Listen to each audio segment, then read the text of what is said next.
করতে যাচ্ছে একটা অনুষ্ঠান, সেটা অনুষ্ঠান যতটা শুরু তার চেয়ে বেশি রক্ষা করা। অর্থাৎ আমরা আজকে কাজটা শুরু করলাম, আমাদেরকে কন্টিনিউয়াস প্রসেস এটা চালিয়ে যেতে হবে। আপনারা যারা প্রিন্ট ইলেকট্রনিক মিডিয়াতে আছেন, আমি অনুরোধ জানাবো আমাদের এই কথাগুলা এবং মাননীয় প্রধানমন্ত্রীর যে বক্তব্যগুলো এগুলো আপনাদের পেজের মাধ্যমে, আপনাদের টিভির মাধ্যমে জানিয়েছেন এবং আরো জানাবেন।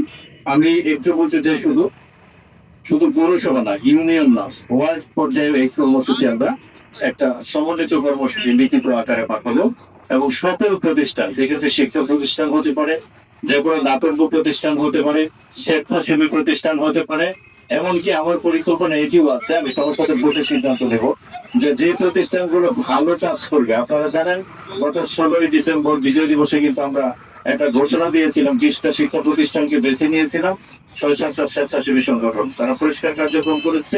ওই কলেজগুলো কিন্তু একদম পরিষ্কার হয়ে গেছিল এই সময়।